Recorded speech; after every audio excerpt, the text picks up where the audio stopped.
स्वागत है आपका ज्ञान सरल के नए वीडियो में। सबसे पहले तो मेरे प्यारे दोस्तों, आप सभी को भारत के 74वें स्वतंत्रता दिवस की हार्दिक शुभकामनाएं। आज हम बात करने वाले हैं हमारे देश के एक महत्वपूर्ण संस्थान के बारे में, जिसका नाम है इसरो। इस वीडियो में हम इसरो से जुड़े कई इंटरेस्टिंग फैक्ट्स के बारे में बात करेंगे, तो वीडियो को अंत तक जरूर देखिएगा।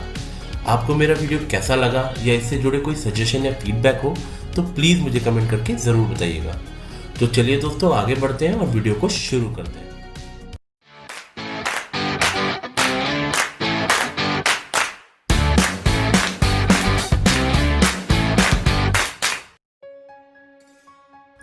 इसरो, इसका फुल फॉर्म है इंडियन स्पेस रिसर्च ऑर्गेनाइजेशन। इसे हिंदी में भारतीय अंतरिक्ष अनुसंधान संगठन के नाम से भी जाना जाता है। इसकी स्थापना 15 अगस्त 1969 में की गई थी, यानी कि आज हमारे देश के साथ हमारे देश के इस गर्व का भी जन्मदिन है। इसरो की स्थापना के पीछे मूल उद्देश्य ये था कि अंतरिक्ष विज्ञान का इस्तेमाल करके देश की सामाजिक एवं आर्थिक स्थिति को बेहतर बनाया जाए। डॉक्टर विक्रम साराभाई, जिन्हें भारत के स्पेस प्रोग्राम का पिता माना जाता है, उनका एक ही विजन था कि भारत के स्पेस प्रोग्राम को जल्द से जल्द आत्मनिर्भर बनाया जा सके, ताकि हम अपने ही देश में बने हुए सैटेलाइट और लॉन्च व्हीकल का इस्तेमाल कर अपने ही देश की धरती से सैटेलाइट लॉन्च कर सकें। फिर इन सैटेलाइट का इस्तेमाल किया जाए देश की कई मूलभूत सेवाओं को पूरा करने के लिए, जैसे कि प्रसारण, दूरसंचार, रिमोट सेंसिंग, शिक्षा इत्यादि। इसरो की कई खूबियों में से एक खूबी यह भी है कि यह काफी कम कीमत में कई कॉम्प्लेक्स स्पेस मिशन करने में सक्षम है, और यही कारण है कि इसरो ने अपने कई मिशन में इस्तेमाल होने वाले बजट से पूरी दुनिया को चौंका दिया है, और आज इसरो को विश्व के टॉप स्पेस एजेंसीज में गिना जाता है। आगे बढ़ते और जानते हैं इसरो के सैटेलाइट्स और लॉन्च व्हीकल्स के बारे में। इसरो की स्थापना होने के 6 साल बाद ही 19 अप्रैल 1975 में इसरो ने आर्यभट्ट नाम का अपना पहला सैटेलाइट लॉन्च किया। इसे बनाया तो हमारे देश में ही था, लेकिन इसे लॉन्च करने के लिए रशिया के कॉस्मोस 3M लॉन्च व्हीकल का इस्तेमाल किया गया। इसके 5 साल बाद इसरो ने 18 जुलाई 1980 में पहला रोहिणी सैटेलाइट लॉन्च किया, और इसे लॉन्च करने के लिए अपने ही देश में बने हुए सैटेलाइट लॉन्च व्हीकल 3 या SLV-3 का इस्तेमाल किया गया। इस समय डॉक्टर APJ अब्दुल कलाम इस प्रोजेक्ट के डायरेक्टर थे। इस लॉन्च के बाद भारत उन कुछ देशों में से एक बन गया जिनके पास खुद की धरती से सैटेलाइट लॉन्च करने की क्षमता थी। इसके बाद इसरो ने कई सैटेलाइट्स लॉन्च किए, जिससे देश के प्रसारण, दूरसंचार और रिमोट सेंसिंग की क्षमता काफी बढ़ गई है। इस काम के लिए इसरो ने आज तक 121 सैटेलाइट्स बनाए और लॉन्च किए हैं।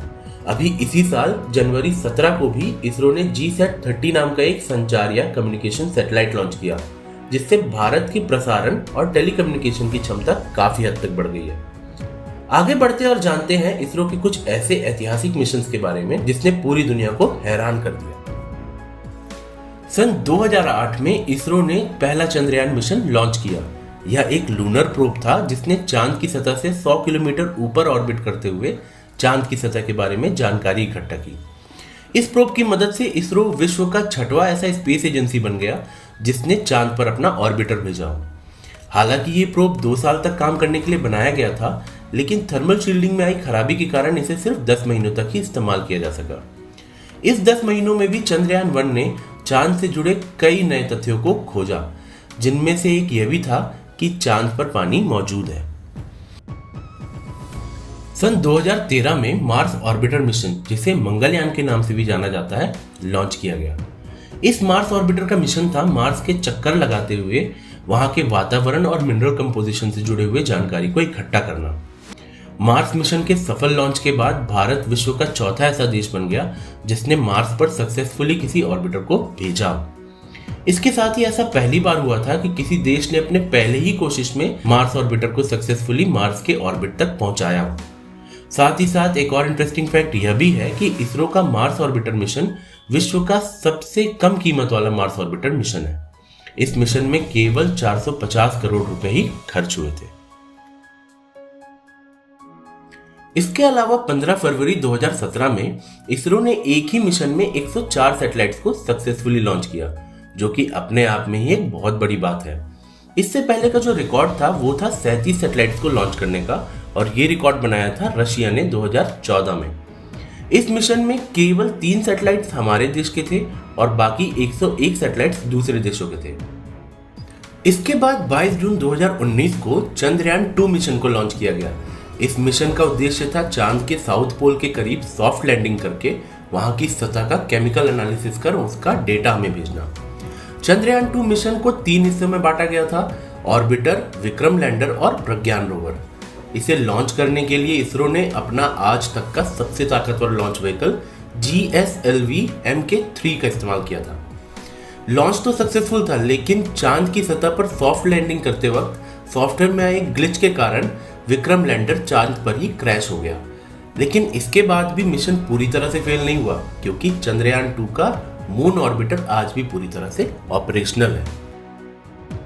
भले ही चंद्रयान 2 मिशन पूरी तरह से सक्सेसफुल ना होके सिर्फ पार्शियल सक्सेसफुल ही हो पाया है, लेकिन इसरो के वैज्ञानिकों ने अभी तक हार नहीं मानी है और जल्द ही चंद्रयान 3 मिशन को चांद पर भेजने वाले हैं। इस मिशन में सिर्फ लैंडर और रोवर वाला पार्ट भेजा जाएगा और चांद के ऑर्बिट में पहले से मौजूद ऑर्बिटर को इस्तेमाल किया जाएगा। सिर्फ इतना ही नहीं, इसरो के कई ऐसे फ्यूचर मिशंस हैं जिसको सुन के आप हैरान हो जाएंगे। तो चलिए दोस्तों, आगे बढ़ते हैं और जानते हैं इसरो के आने वाले कुछ फ्यूचर मिशंस के बारे में। इसरो जल्द ही आदित्य L1 नाम का एक सैटेलाइट लॉन्च करने वाला है। इस सैटेलाइट को लग्रांजियन पॉइंट 1 पर भेजा जाएगा। ये पृथ्वी और सूरज के बीच का एक ऐसा पॉइंट है जहां पृथ्वी और सूरज दोनों का गुरुत्वाकर्षण बल कम लगता है। ये पॉइंट पृथ्वी से लगभग 15 लाख किलोमीटर दूर है और इस पॉइंट पर रह के आदित्य L1 ये पता लगाएगा कि सूरज का एटमॉस्फेयर, जिसे कोरोना भी कहा जाता है, उसका तापमान सूरज की सतह से इतना ज्यादा क्यों है। इसके अलावा इसरो गगनयान स्पेस मिशन के तहत इंसानों को भी स्पेस में भेजने वाला है। इसके लिए इंडियन एयरफोर्स ने 10 पायलट सिलेक्ट भी कर लिए हैं और अभी उनकी ट्रेनिंग चल रही है। अब इन 10 पायलट्स में से 3 को सिलेक्ट किया जाएगा और उन्हें 7 दिन के स्पेस मिशन में भेजा जाएगा। इसरो के पास बेसिकली अभी 2 सैटेलाइट लॉन्च व्हीकल है। एक है PSLV, जो छोटे या मीडियम साइज के सैटेलाइट को लॉन्च करने के लिए इस्तेमाल किया जाता है। दूसरा है GSLV, जो बड़े सैटेलाइट्स को लॉन्च करने के लिए इस्तेमाल किया जाता है। इसके साथ ही इसरो अभी एक नए तरह का सैटेलाइट लॉन्च व्हीकल तैयार करने की कोशिश कर रहा है। इसका नाम है SSLV, यानी कि स्मॉल सैटेलाइट लॉन्च व्हीकल। इस लॉन्च व्हीकल की मदद से इसरो छोटे छोटे सैटेलाइट्स को भी बहुत ही आसानी से और बहुत ही कम कीमत पर अंतरिक्ष में भेज सकेगा। दोस्तों, इसरो ने रीयूजेबल लॉन्च व्हीकल का पहला टेस्ट 2016 में ही सक्सेसफुली कर लिया था। अब 2020 और 21 के दौरान इसरो रीयूजेबल लॉन्च व्हीकल का दूसरा टेस्ट भी करने वाला है। अगर ये टेस्ट सक्सेसफुल होता है तो बहुत ही जल्द इसरो रीयूजेबल लॉन्च व्हीकल बनाने में भी कामयाब हो जाएगा। इन सारे मिशंस के अलावा भी इसरो के कई और फ्यूचर प्लान्स भी हैं, जिसके ऊपर हम फिर कभी बात करेंगे। तो इस वीडियो के लिए आज इतना ही। अगर आपको वीडियो पसंद आया हो तो प्लीज़ वीडियो को लाइक और चैनल को सब्सक्राइब जरूर कीजिएगा। तो चलिए दोस्तों, फिर मिलेंगे अगले वीडियो के साथ। तब तक के लिए जय हिंद।